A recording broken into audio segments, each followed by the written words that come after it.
thought about and you asked the question, should we be sitting in here right next to each other for the world to see?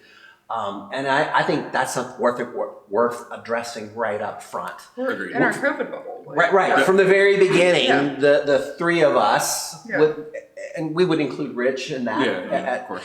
We decided that this was our bubble. And with what Mike's going through with Lincoln, and we know how careful he has to be in the midst of all that. And obviously he trusts Dottie and I to be inside his bubble. So just as an explanation, that's why we're sitting here together. This is part of our bubble in the midst of pandemic. And so we were always comfortable being with each other and around each other without masks on. And we've all, at some point, I'm pretty sure each of us have also gotten, tested for it for one reason or another. And if we have, it's also really important to say that there's like communication under all of it. So I've had to, for example, when I thought I had an exposure, instead of coming to church, I immediately texted both of you. I was like, I'm not going to be there. Got an exposure. I'll see you in 14 days. I'll let you know. And then the test came back negative. We still waited out the quarantine, then kept going. A lot of people don't realize that a lot of the footage that we use in the services are also older footage. So that way, it's not like we don't meet every single week. So we have lots of buffer room, and we have lots of stuff in case one of us falls out because of a possible exposure or anything that is safety inclusive. Gets boxed by the dog and can't sing, Yeah, exactly. There's that. Yeah. So, but That's how I felt very Beth in this weekend. Yeah, exactly. Yeah. But safety is very important to make sure that we include.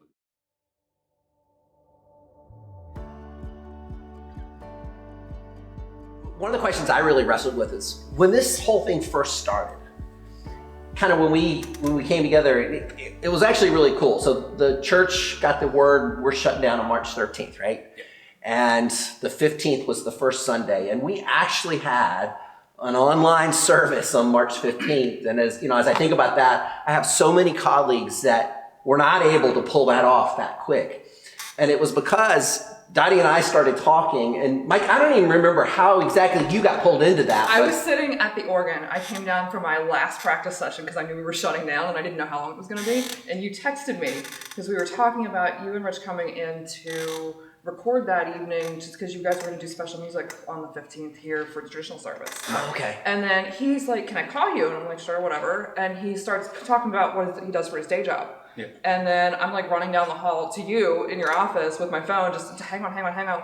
And then boom, here we are. And there it was. Yeah. Oh yeah, the first week, I even have pictures of it, and maybe I'll get them to you and we can try to post them. But I commandeered my mother's dining room table and brought down monitors and used my work laptop and everything like that, because I didn't even have the software on my home PC. But it was just okay, let me see what I can scramble together and make some type of machine here to see if we can't actually get this editing done in something that's strong enough, that has enough computer power to actually make a half hour to an hour long video for, I think the first one was maybe 20 minutes. Yeah. Because we just had probably our smallest file from the very beginning. Oh yeah, exactly. Yeah, a file that wasn't a solid 10 gigabytes. But no, and I mean, we were able to put everything Frankenstein's monster together. Many little parts.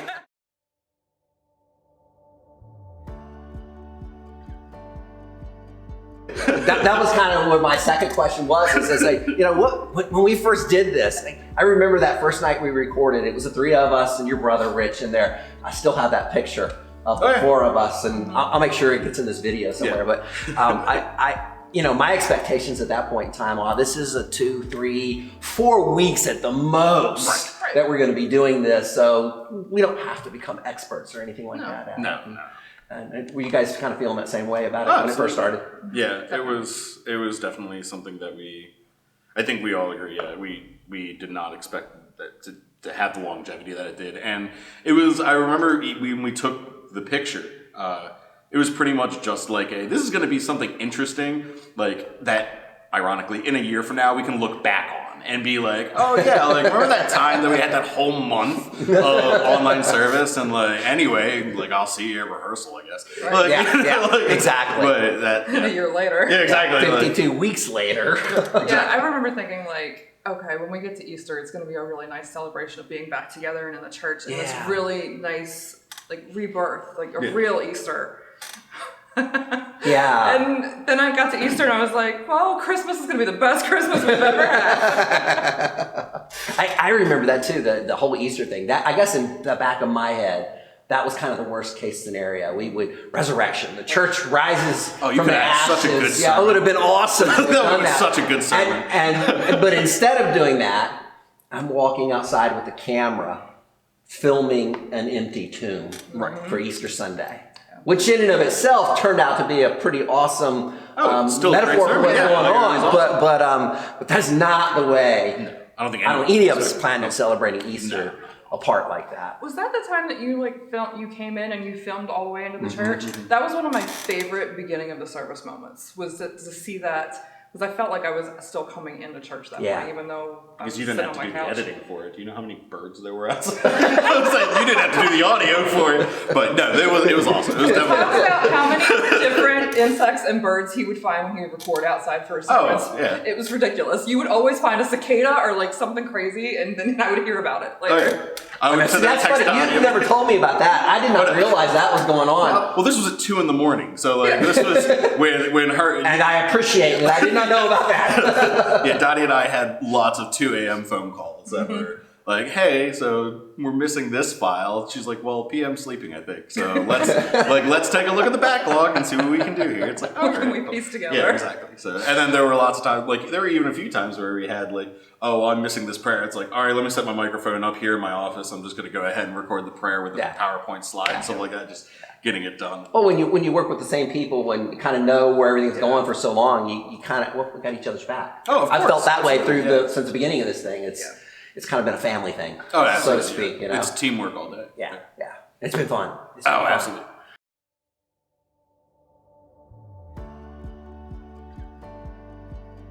So thinking back to the beginning of all of this, actually, just thinking of the whole thing as a whole. Yeah. Do you have a favorite moment? Is there one moment that kind of stands out over? At the very beginning, I have one moment that stands out, and that was 10:30 on March 15th. That was That's Sunday. Yeah. And when we texted each other, we were like, we did it. We got there, we did it. It was like, Holy crap and then moment of- that holy crap, we did it, and then we have to do this again. Like the first time we did it, we only had, I think it was 36 Friday hours, evening. yeah. Yeah, it was Friday evening, and we had all of Saturday. We came in Saturday. Recorded, or did I we was doing record on stuff. Friday? I think You know what it it was in was? the evening we recorded, so it must We have been recorded. Friday night. It was Friday Yeah. night, but then you guys lost the video for Amazing Grace, so you came back and shot it Saturday afternoon. Oh, Oh, that's right. Yeah. That's right. But yeah, so that's. But I mean, we had a whole week after that, and we got the pattern. But yeah, that first morning, it was just like, oh my gosh, it worked. Right. It worked. I was terrified.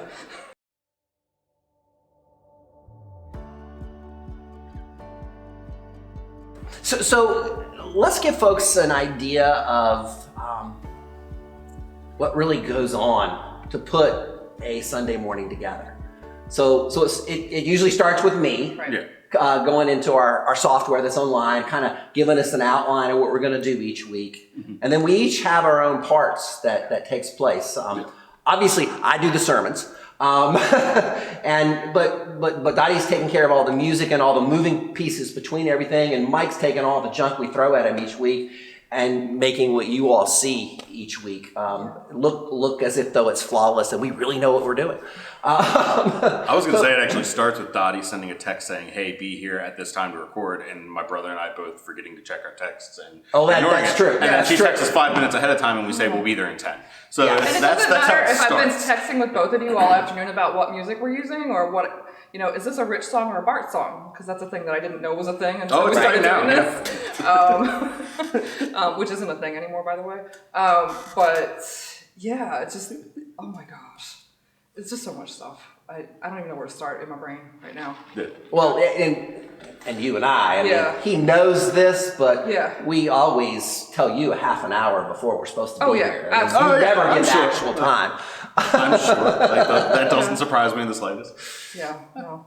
I'm late often. It's okay. You were on time today, though. I was on time today. Yeah. So all of the craziness that goes on behind the scene, but just think about this. For me, I spend anywhere from 3-4 hours to 10, 12, 15 hours just writing the sermons and all the scripts that we use each week. Sometimes more, sometimes less. And then there's the recording, Right. which I think that's one of my favorite moments is the realization of standing up in front of the camera is not the same thing as standing up in front of all you on a Sunday morning. I will never forget that first sermon, and I think I recorded it in my office if I remember right. And I did what I do for every Sunday morning. I had a PowerPoint on my computer in front of me, just kind of as a general outline, but those were the points that I want to make sure you all got as we got to it. And before I was done, I had a whole manuscript written for that sermon in PowerPoint. When was the last time you preached from an actual manuscript? Oh gosh, I can't even remember that. I don't think I've ever preached from manuscript here. I always preach from manuscripts at funerals and weddings. Yeah. But I don't think at Lithicum I've ever preached from a manuscript. If I have, I don't remember it. And of course, somebody's going to call me on that and say you did. Yeah. But it was rare for me prior to this. And it's going to be kind of weird when we go back eventually. Will I stick with the manuscript or I won't? And that's a conversation for another day. But yeah, to realize that, because I know so many people are going to see this is going to live on forever, and I wanted it to be right. And so I sweated over every single word that Sunday that I said. And the editing process was pretty intense for that one for me. Have you went back and watched that sermon at all? Or has it just been put in the drawer because there's so many other things going on? It's been put in the drawer. I haven't seen it since that Sunday. Yeah. That would actually be kind of a fun thing to go. Yeah. Actually, that'd be fun for the three of us to sit down and watch some of those first Right. couple ones to see where we were Oh, yeah. compared to where we It are. might be painful. I don't know. Yeah, I don't know. No, I think we'd be really proud of it. I gotta believe we would be really proud of it. Oh, for sure. Because now when I watch on a Sunday morning, I'm nitpicking things at this point in time because, quite honestly, if you step back and take a look at the big picture, I think it looks like it's been really professionally done. I think we do a fantastic job. And so the things that get me are, like recently, I was just telling Dottie, I don't remember, was it audio or was it lighting? It was one of those two things that It was both. nobody other than us three are going to notice it, but it was like, we can do that better. And I think it's really important to mention, though, as well, that even from the time we started this, even until now, a year later, like, we as a church don't have an actual audio-visual team. Like, a lot of churches, bigger churches, have audio-visual engineers and people who are employed by the church and things of that nature, or even have a large enough congregation where there are scattered engineers throughout. With our church, we do not have an audio-visual team. This is our first time. I mean, I know in my 30 years of being at the church that I've seen us have any real online service presence. So it's not like we have a pro team. I mean, I like to think that we're all professionals at this point to an extent, but like, just I think we can go anywhere and do this now. I'm saying, yeah, like we have the experience behind us, but even from week one even until now, none of us are professional individuals with that. Like, this is something that we really had to very quickly pick up our textbooks and run with them, and kind of learn how. I mean, I remember the first week literally looking at our software, the manuscripts or the literature for the software, and be like, I don't know how to do this specific thing or that specific thing. It's like, I need to learn that, and I got 36 hours to get a final product over. So it's like move. The amount of things we've learned just in the last year, my resume, I think, grew an extra paragraph this year. Oh yeah, for sure. No doubt about it. Well, and think about this: all the equipment that we're using right now, even right now as we sit here together, the church didn't own any of this. I mean, we own we've been using the same camera since the beginning because it's my camera. The church doesn't own a camera to do this with. No.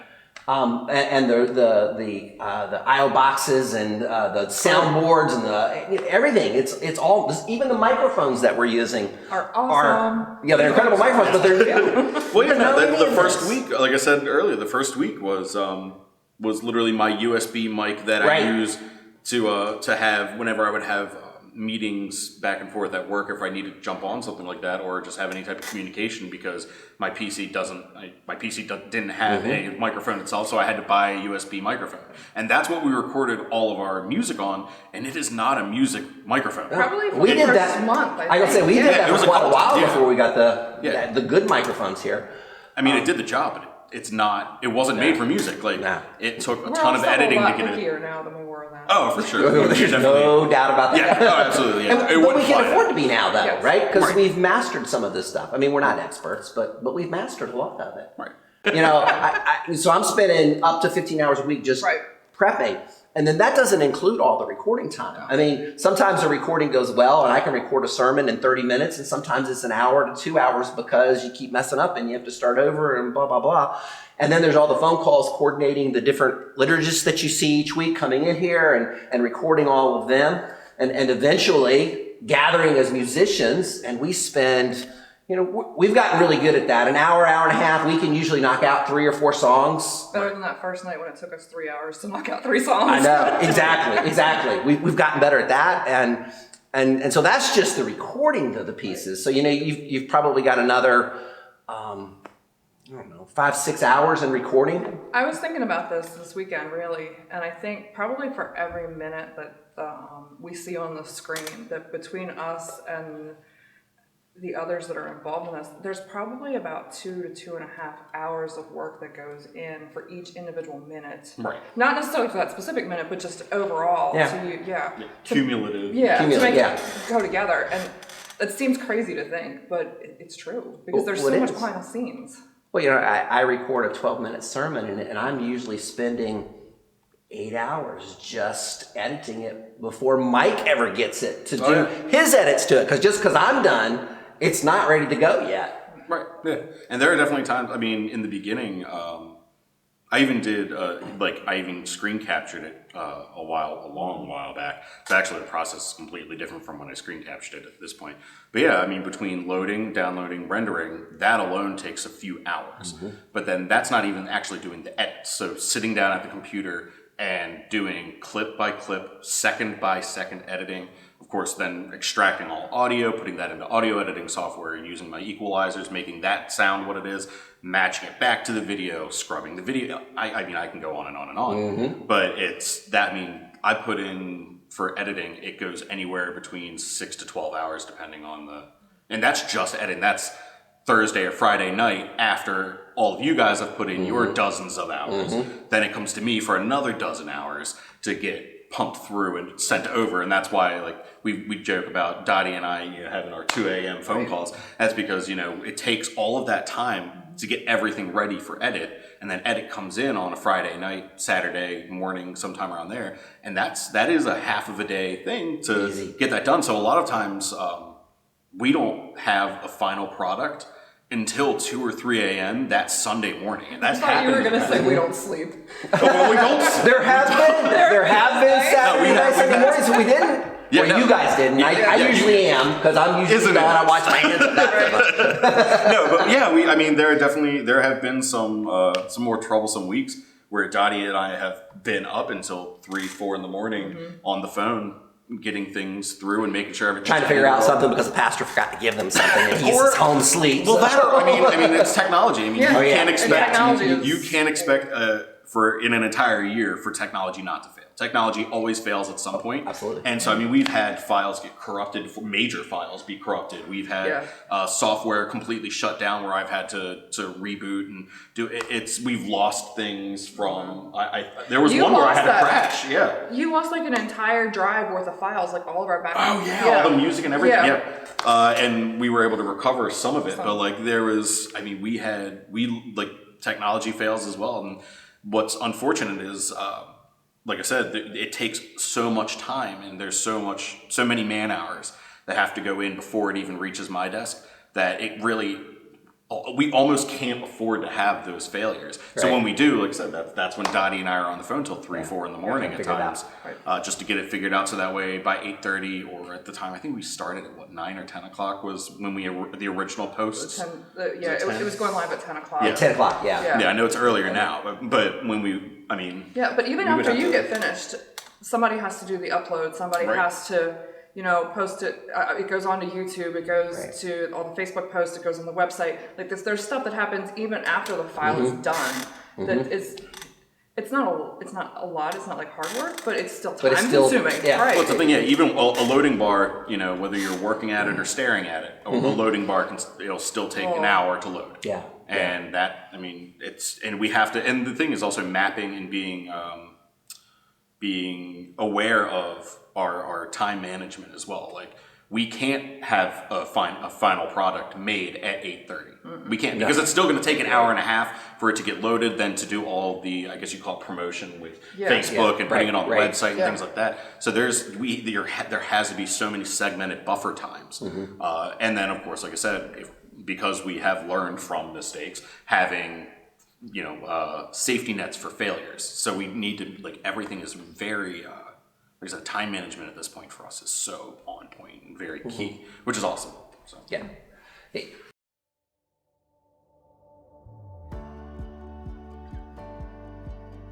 You just said something. We're talking about file size. I mean, when we first started this thing, our files were only like 3 or 4 gigs, maybe 5 at the largest. Yeah. And we're some Sundays pushing 20 gigs now. Yeah, they're huge. They're huge. But I mean, and there's reasons, because there's more content. Yep. Higher quality. Higher quality. Yeah, I mean, that's a sign of how far we've come. We also moved from primarily audio files to now we're almost entirely video files. Right. That's right. Yeah. I honestly forgot about that. When we were first doing music, it was wave over PowerPoint versus MP4. Right. We were just, they were just hearing audio and seeing the words on the screens, and now they're actually seeing the artists as they perform. And it's nice because we've even jumped on my end. Like we've gone up to, I've pushed and upgraded some of the software so that our material is higher quality and better resolution now as well, which adds to the gigabytes, adds to the size. We have higher, because we learned that people are watching this, like my own mother, hi mom, is watching, she watches with my grandmother on her big screen television. It's not, like my brain, when I first thought about it, as a developer, you go mobile up. So like my first thought was like, okay, people are going to watch our service on the phone, which by the way is a weird thing to think. Like we're going to get church on our telephones now. Like it's strange.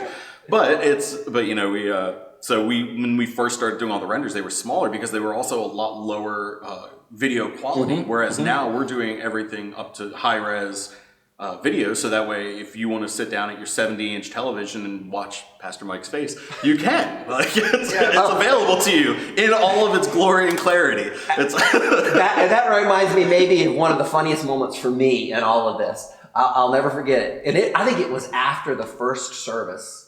And I think you were the one that did this. You came up to me and you said, that was really good, but that was way too much of you. Meaning it was all my face on the screen. You remember that? The camera was too close. Right. So one of the things that resonates the most with me is that, like I said, we have we can do higher resolution and things like that. But my grandmother, who's 92 years old, absolutely loves watching, but not so much even for the service itself, but she likes to watch you and she likes to see you. And one of her favorite things is seeing what color and guessing what color shirt you're going to be wearing. So that's kind of just a strange thing that she's very, like every single Sunday morning that she's right on top of that, except for the one that you had the stole and your robes on, where she thought you looked so nice if only you would have trimmed your beard. So it's like it was. So is she disappointed now that I'm wearing robes and stoles all the time? No, she likes the robes. She likes the robes. She likes the robes. Can I tell you though that I find it so weird that you're wearing a robe more now? Right. So this is all about kind of pulling back the curtain and looking behind it. So let me explain why I've done that. And you since I've been here, you may not have ever seen me in a robe and stole, Mike, because I don't think I ever wore it down in the you never wore Contemporary. It down there. I've done it a few times here. Yeah, I was gonna say I think I've seen you have it here at the pulpit before, but never. But honestly, it just got. It got easier to do that. It didn't matter what I wore to church that Sunday. Because you weren't going to be upsetting my grandmother. That's she right. appreciates that. I can walk in here, take off whatever the top layer shirt I have on, throw the robe on, and throw a stole on.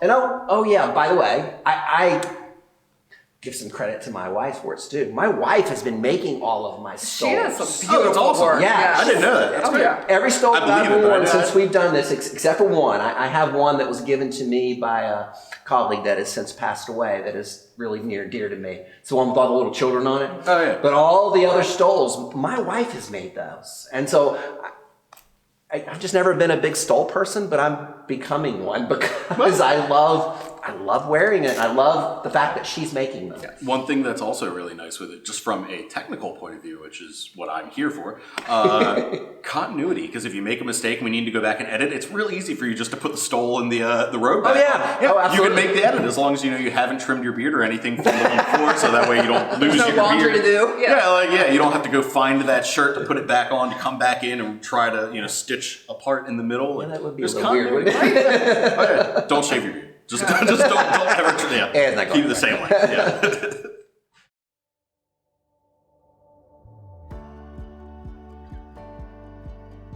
Oh yeah, no, and it's kind of cool because actually, I mean, granted, yeah, we were not expecting this to be a year-long thing, and I mean, we are obviously going to be doing this for quite some time. But I also feel like we now have a whole new. We're reaching a new demographic with this. Mm-hmm. We are reaching a whole lot of new members. I mean, we're getting 100+ views on each service each week. I feel like we're actually breaking into a future for the church too, which is something that's really cool. Like it's nice. I'm excited for the time when we're able to come back. Obviously, like I miss being able to see people. I miss being able to play music in front of people and worship with people. But one of the things that's also really nice to know is that we're still going to have this to help support those who can't come into the church, or those who are worried about coming into the church, especially when we start to come back together. There are going to be people who are going to be really worried. Absolutely. And this is going to be available. Come back. Yes, Right. This kind of material is going to be readily available to them. And then even once we are back and the world, hopefully is all calmed down and everything's better, we still have a new staple and a new way to reach way beyond just Linthicum. Because I mean, one of the beauties with online is it doesn't matter where you are in the world. That's right. Like there could be people, and this might be even something we could look at on the analytics of YouTube. But like seeing like That's where, yeah. I was like, it's just cool thinking like there might be someone who's living in Burbank, California, who is really interested in watching Linthicum Heights United Listen to Methodist her Church. story. So, yeah, go ahead. So last Tuesday, I was working on stuff for the virtual choir because we've got they're gonna do another performance in about 2 weeks, and I was uploading to Am I on that? that would be very nice if you would. Yes, ma'am. Yes, ma'am. And you're always welcome, by the way. As long Yeah, as you really want my voice on there? I can dial it back because of Volume. It's on the Volume equalizer. control. I've learned a lot. We learned how to use the equalizer. Yeah. It's- All right. But I was looking at the analytics. As I was uploading the new videos we have a separate music page on YouTube, and this one video, I was like, that doesn't look right. And I clicked on there's a dashboard that shows you all your videos and the views. And we did Blessed Assurance last July or August, and one of the videos from that has over 1,900 views. Yeah, I know, right? That was. I did not know that. And I'm going. I know that there are specific videos. Like we have very dedicated altos that watch the videos. Have some very dedicated basses that watch the videos and use those. So those are our higher numbers, which are like 20 and 30 views. Sure. But the one alto video had like 1,900 views, and then the next highest one was like almost 700 and 500. And I'm like, we are reaching way beyond what we even know. Somebody sitting somewhere is memorizing Blessed Assurance from the video that we put up to help our own choir members learn stuff, which is just, it's crazy to me. Yeah, that they're, So now I'm trying to figure out how to flip it and to bring those people in and say, hey, this is what we're doing if you want to be part of this. It's Imagine that, tuning in on a Sunday morning and having a 150-person choir singing one of these songs that Dottie's put out. I don't want to do the audio editing. I don't want to do that. That's Dottie. Dottie knows how to use it now. We're good. You just have to sing. That's fine. I can do that. Yeah. But no, that kind of stuff is just really amazing because you think like we're reaching that many people. You have a week. I mean, we only have, I don't know how many members we have at the church, somewhere between 250 and 500 tops. I don't know. I genuinely don't know. That's a little bit of a range. Is it a bit? Yeah, I know it's a lot, but I mean, if you think something like that means that 1,900 times people have had some type of connection with LHUMC, but then also on top of that, we're also giving resources. That's the other thing, which, I mean, and that's, I mean, especially with like Blessed Assurance, like we're giving resources to help worship. So even whether they're watching it to take back to their own church, so that they can sing in their choir, like we're actually like, it's, you know, there's the big difference between doing well and doing good. We're actually doing good. Like not just doing well, but we're actually doing good. We're going out into the world. Yeah, we are. Yeah. That reminds me of what happened at Christmas time. You know, when we came down to do the Blue Christmas service, and that is if you've ever been at it, it's a very emotional service, and it's really a service that I'd always thought, I don't know how that's going to relate on video, but it's like, because it's the contact, to be able to see each other and kind of have empathy with one another with what's going on in your life. But I tried to take a more positive attitude about it this year and said, okay, that all may be true, and that still will be true when we come back together. But the beauty of being online is now I can share this with aunts and uncles that would never come to our church for it, but have lost brothers and sisters this year. And so Ann started sharing the Blue Christmas service with her family and getting feedback and being appreciative of being able to participate with us. Even though if we had been live, they probably wouldn't have come. But they watched it. On that same line, we've had a couple services now that we've done with the Lutheran Church, and we haven't had to get, I mean, you and Pastor Scott have gotten together some, but other than that, we haven't had to be together to do it, but we're still doing it together. Again. We got another one coming up. We're going to do Good Friday with them.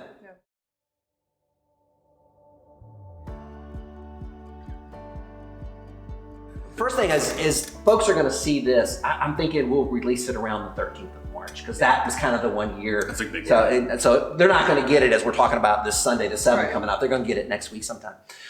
But when they're getting it, it's also going to be this Sunday. You guys don't even know this yet. Well, I guess Dottie knows this. We're going to be worshiping in Face again. March 13th. March 13th. Assuming that the numbers continue to fall, we will be back in person in the church on March 13th and March 14th. I'm assuming with distance and everything. Yeah, physical distancing, masks, so the whole 9 yards. We still got a lot of things we're working through and how we're going to do this. That's awesome. I had no idea. But today, based on the website I was on earlier today, the rates have been below 5% for 1 week. So we need one more week, which is the 8th next week, which is what our metrics for 14 days below 5%. And so Dottie and I have been talking about this for about a week, and I am uber excited. I mean, she's witnessed it. I've been hyped up like I've been drinking coffee all day long, and it hasn't been the coffee. It's just, I'm that excited about it. But there are a lot of moving parts to it, right? Sure. Oh, yeah. So that's why we started planning last week, because if we waited till the 8th, it wouldn't have happened on the 13th and 14th. No. So we have to have some faith and some trust. And that was something we learned the first time we came inside, that we can't just... Right. I guess that's something I would really like folks to know is I know everybody's anxious to get back. You're not any more anxious than the three of us are. No, really. I mean, we're excited about what we're doing on the online environment, but we miss you. We miss seeing faces and being in front of people, and we're ready for that. And so that leads me into where I was kind of going before I squirreled there. That's really exciting. It is exciting. It really is that's exciting. Cool. I genuinely didn't know that. So that's really cool. But the thing is, and you said it, this is never going to go away. This is a new ministry of LHUMC. It's not new anymore, but our online presence is not going anywhere. So the reality of having 1,000 services someday, we're going to get there, because we eventually, that's a lot of years, 1,000 services. Quite a bit, But this doesn't go away, because we're always going to have a group of people where we can reach out to in different ways. I mean, this just adds, tools to our tool belt, so to speak, right? So this has been a blessing. When I first got here, that was one of the things I wanted to do. When I first hired Dottie, it was one of the things we talked about is eventually getting online, and the pandemic, one of the blessings of the pandemic, right? It forced us there. It was a little serendipity. Yeah. And we've gotten good at it, and so it's not going away. It'll probably look a little bit different as we move forward and come back together, because we'll be reaching out to a different audience at that point in time. But it's never going anywhere. So, you get up on those mornings and you don't feel good, stay at home. Watch service online. And that's another piece that our friends at home don't know yet. And I think you know this, Mike. I know Dottie does. I think I know where you're going. Yeah. We're going to we will always have a pre-recorded service. But we're going to go to live streaming. Right. Yeah. I do. Our actual in-person worship. So, I think on the 13th and 14th, the way it's planned right now, the 13th is at 4 o'clock in the afternoon, and the 14th is 9 o'clock in the morning. Is this inside or outside? Both of them are going to be inside. Oh, nice. Off the get-go. Actually, that's something I'll talk about. I'll squirrel again. Yeah. The Saturday worship service that we're going to be doing at 4 o'clock in the afternoon. We loved the idea of being outdoors for that service when we were doing it outdoors. We became a witness to this community in ways that you can't do unless you're doing that. So in all the conversations we've had, that service is going to be an outdoor service when the weather permits it to be. If it's too cold, we'll be in the sanctuary. If it's raining, we'll be in the sanctuary. If it gets too humid in the summer, we'll be in the sanctuary in the AC. But the goal is, the majority of those services will actually be out on the front lawn of the church, where we can be a presence in our community. People see us worshiping. We had people, there was anywhere from 30, walking dogs and stopping and sitting down on the curb and listening to our worship services. People riding bikes by. There was a couple at one point in time, every Sunday they would show up, they'd put their bikes down and they would sit down and listen. That's exactly what I was about to say, is the cycling folks that would come by, and it wasn't for quite some time until they eventually saw it the one time, and then every week they started coming by, and it's funny because they never. I think you went and addressed them. I think did you go and talk to them? I did, yes. One time, because I know that they would always stay on the other side, point over here, like people can see, but they stayed on the other side of the street, and it's like, no, come hang out, it's cool, you're invited to the party. Cool. So that's something that's happening that we want to continue. And we could have never planned for it. It just happened, and we're like, oh, Holy Spirit. Absolutely. We were only doing one outdoor worship service a year, and that was for the picnic in years past. And now we're gonna on the front lawn of the church. We're gonna have a presence right here in Linthicum to this community, which is incredible. Yeah. And something that might not have come about had we not been forced into this situation. Right. Which Blessings. Again. Yeah, it's that serendipitous silver lining. As hard as all of this has been since the beginning, and let's just own that this has not been easy for multiple reasons. COVID fatigue is a real thing for everybody, and we know that, and we're tired of this. We want to be with each other, and in a pandemic, there's even danger in that desire to be with each other, right? So we've got to be extremely careful when we do this as we move back together as the numbers keep coming down. But that all said, there have been so many blessings in the midst of this pandemic. A new ministry in the life of LHUMC. That's what we're talking about today, so I won't go into all the other things, but this is just an amazing thing that's happened here. Yeah. And so the future of it is to continue the online presence, but also moving to that live streaming of at least this Sunday morning service. I don't know that we'll be live streaming Saturday, only because it's going to be outdoors sometimes. That'll be tough technically, like on a technology scale. Yeah, we've got some lessons to learn before we can do that. Maybe every once in a while we'll wait until they get there. Yeah. But at least the traditional services or a blended service on Sunday morning will be live streams.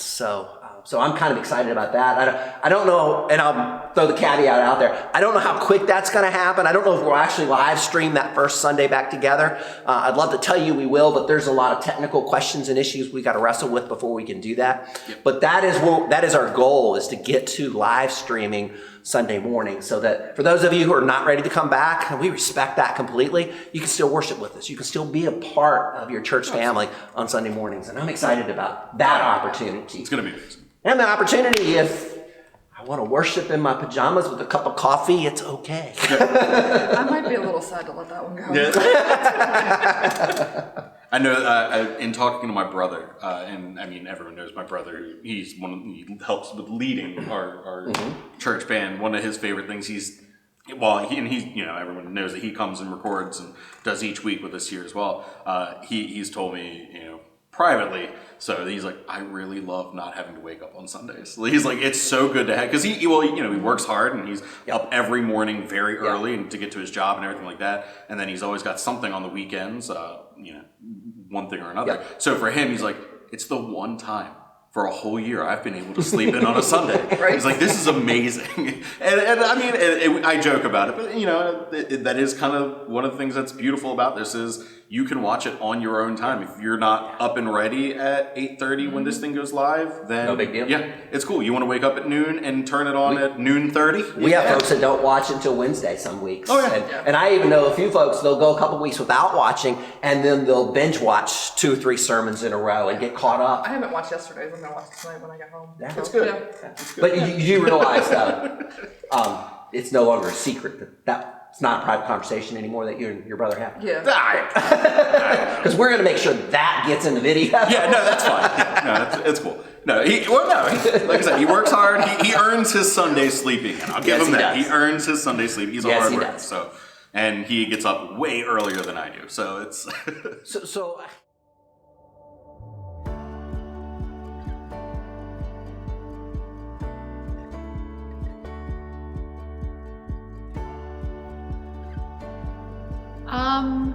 I didn't want our young people to be left out of church, and not to say anything bad about the things that are being put out, but they're not a family kids service, and their attention span isn't going to stay for that. So I wanted to create something that was for them, that was fun and exciting, and it took us a little while to get to fun and exciting. Like, it was not well planned out to start with because we thought it was going to be temporary. So growing from, this is going to be long term, really changed what we're doing. So.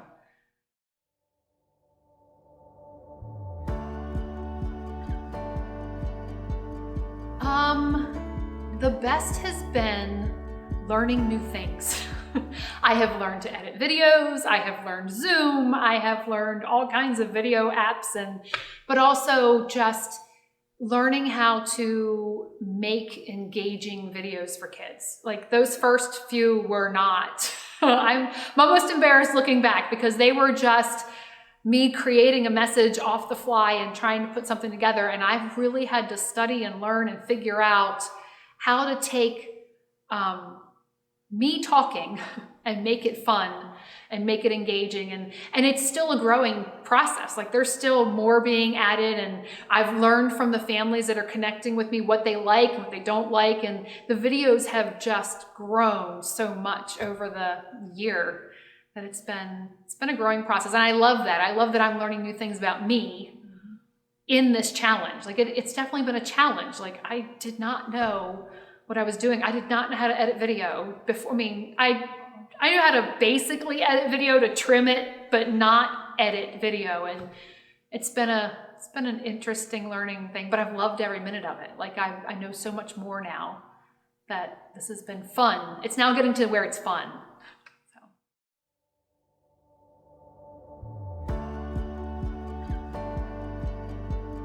So EJ, my son, and if you look at the videos from the beginning of this year to the one we did one today that'll air this Sunday, and it is amazing to see how much he's grown. Like, I swear he's grown 6 inches this year, but also he's so theatrical and so fun. He did musicals and theater before COVID, and he was disappointed that we had to stop doing that. So him being able to do it with me at home has been so much fun. And he is actually the favorite thing of all of our families. They love Rufus T. Housefly, which is EJ's character in our videos. We started with a skit called Bug Talk, where it was a talk show, and he was the host of a talk show. And now he just does special guest star things, either even as himself or as Rufus T. Housefly. And he makes the videos. When he's in them, they're the best.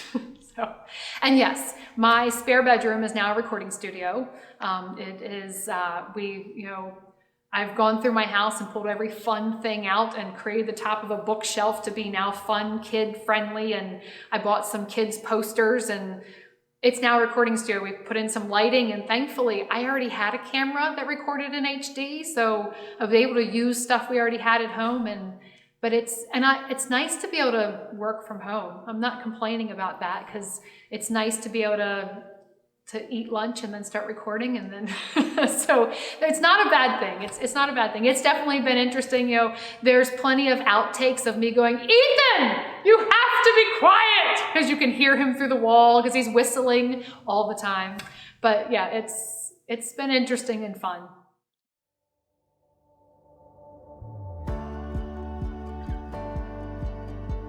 Oh, Zoom with the little guys. It is, I'm trying to think of the right way to say it. It is the best, most awesome chaos you've ever been a part of.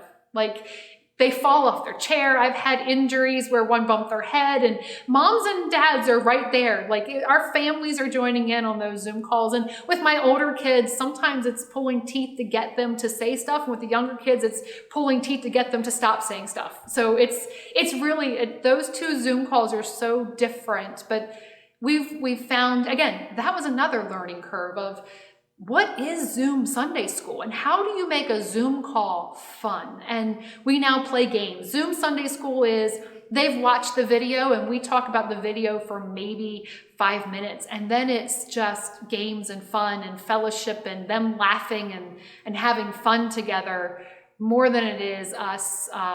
It's not more lesson, because they watch the video right before our Zoom call. So they've already gotten the lesson. This is the fun part of Sunday School.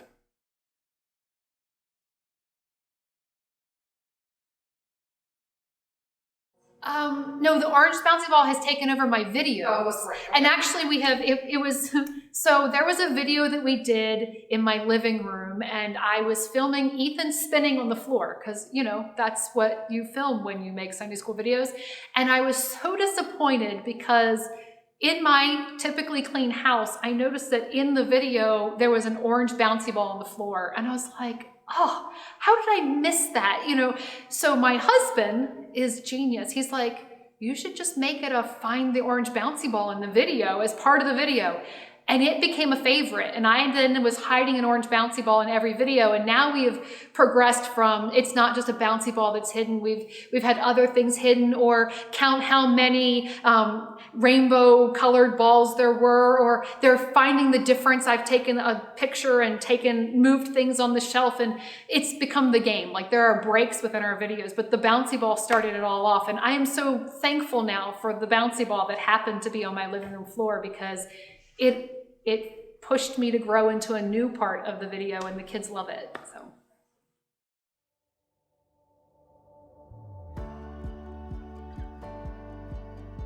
So actually, that's a good segue into what I don't want to miss this. You know, we're sitting in here, and you're not going to see Mary Beth in the big screenshot, but she's going to be a part of this because she's been in here since the beginning as well. But it's not just the four of us, right? No. There are so many more people. We couldn't do what we've been doing if it weren't for the support we've gotten from the church as a whole, and for all the other individuals that have come in and done their piece or part of whatever's going on. And so I won't name them for fear of missing somebody on the spot right here. But you'll see in the credits as we put this thing together that we're going to list everybody that we can think of between the three of us and Mary Beth. And we'll ask other people to make sure we don't leave anybody out, because there are people all over the place that have helped us make this happen. And ultimately, the support of all you.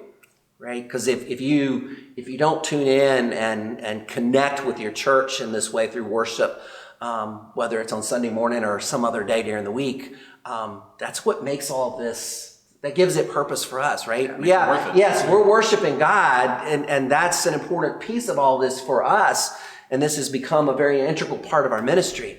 But we do this because we love you, and we want you to be able to somehow connect to God through all the things that we're doing in the midst of this ministry. So it really is, as a church, right? As a church, we should be proud of where we are and how far we've come and how well we've been able to stay connected in the midst of all of this. I think that's an important thing. Absolutely. Yeah, doing it together. Yeah.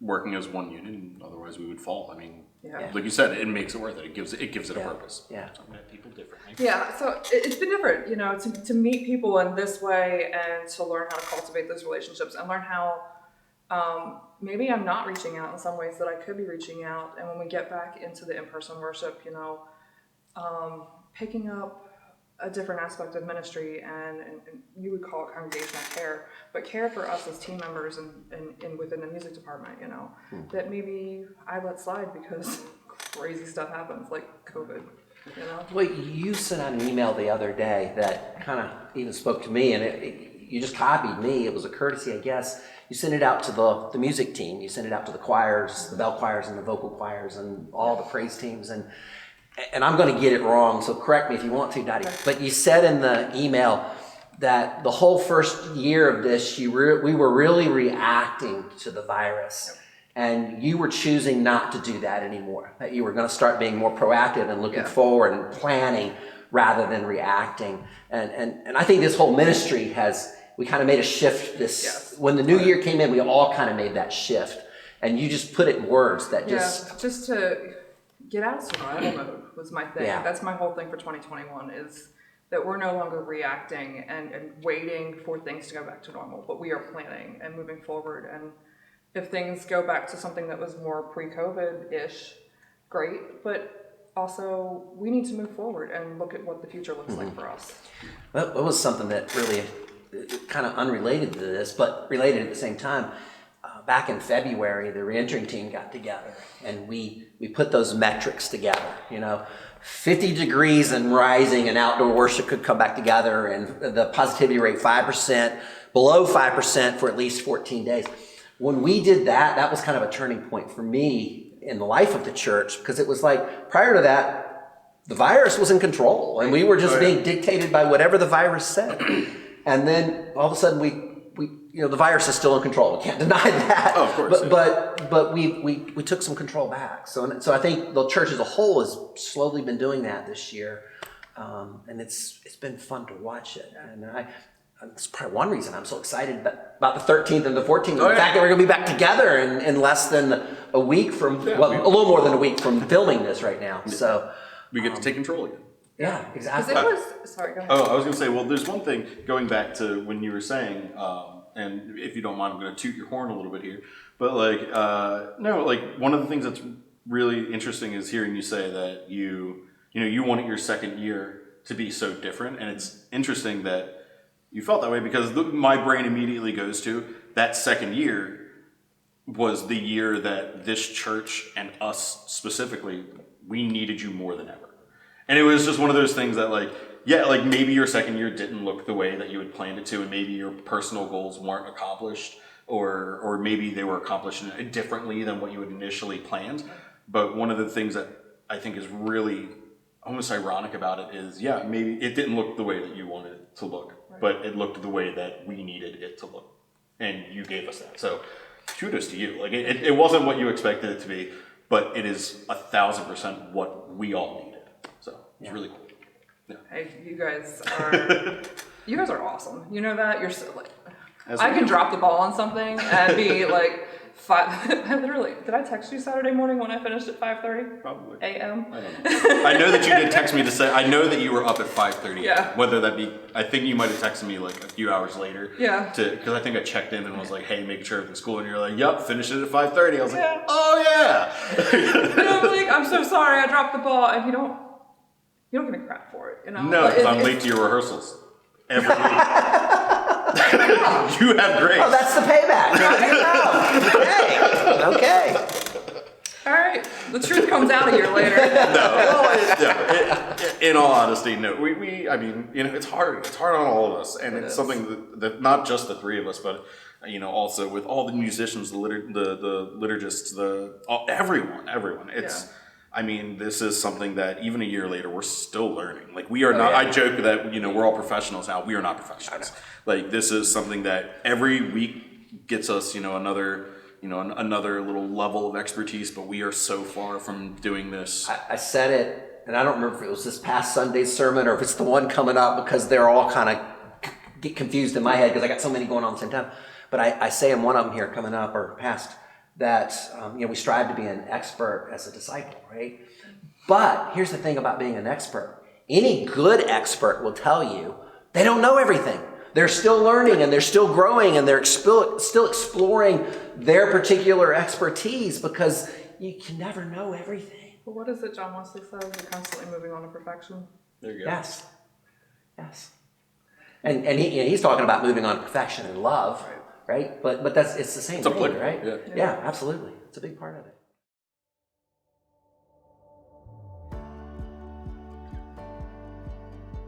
We talked about all the other players that have been a part of this, and we can't thank them enough. For sure, they've made our job easier, Doable. Not even easier, doable. Possible. That's right. Exactly. But I want to say to you too, we would not be where we are today if it were not for the two of you stepping up when you did. I mean, and Mary Beth too. I don't want to leave her out because she's not sitting here with us because right here. Yeah. She Where's stepped up. Can we just take a second and talk about Mary Beth and what she's accomplished? She's doing everything at home. Yeah. She is super quarantined on her own, and she has created a recording studio at her house and is doing all of this stuff and running the Zoom calls and being Mary Beth. Yes. Sounds like Mary Beth. Awesome. Yes. It's been amazing.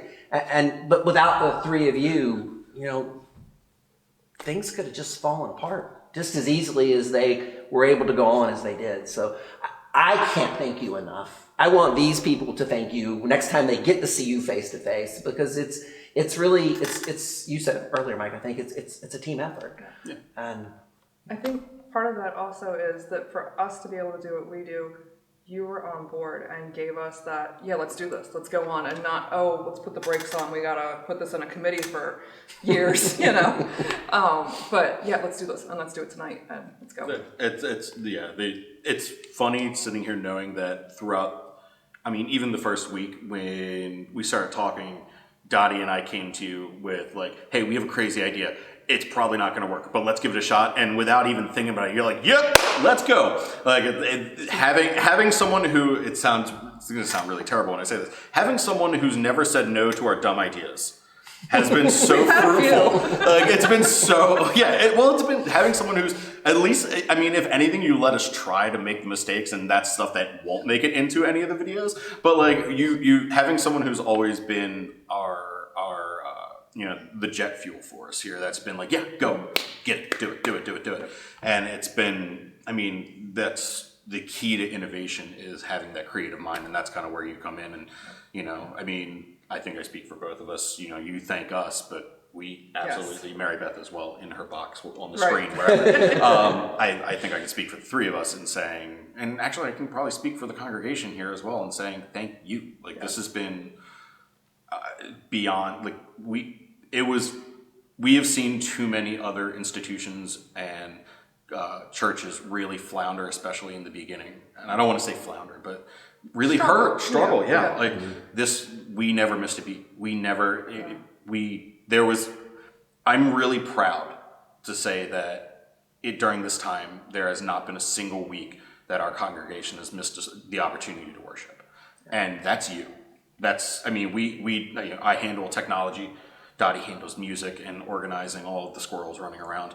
But at the end of the day, you are the leader here. You're the boss of this, the captain of this ship. So we all, congregation, myself, Dottie, I'm sure I can speak for everyone in saying thank you. God takes us where we are, right? And he uses us for his purposes. And that's what I've seen throughout this ministry since day one, is God taking the different talents that we all have, somehow putting them together and shaking them up, and it feels like shaking them up in a bag occasionally. But what's come out of this is just a beautiful ministry at LHUMC that I am very proud to be a part of. And so, very cool. Yeah. You get the last word. You get the last word. How about the last word's just a prayer? That's cool. Can we do that? I'm gonna pray. I'm all about it. Oh my God, I just thank you for this day, for starters. I thank you for the people that are sitting here in this room with me and the one that's sitting in the box right here next to me, dear Lord. I thank you for their commitment to you, because it's that commitment that has drawn us into this ministry, deeper into this ministry, in such a way that it has really become a part of who we are at LHUMC. Lord, I just ask you to continue to guide us as we prepare to open back up and resume worship in person. Help us to continue to be safe until we can get on the other side of this pandemic, dear Lord. Lord, most of all, thank you that you walked every step of this with us. You took each of us in our own unique ways and put us together and created something beautiful here, dear Lord. And we thank you for that. We pray all this in your Holy Son's name. Amen. All right. Thank you, guys. Thank you. Thank you. Thank you, guys. To the congregation, thank you. Yep.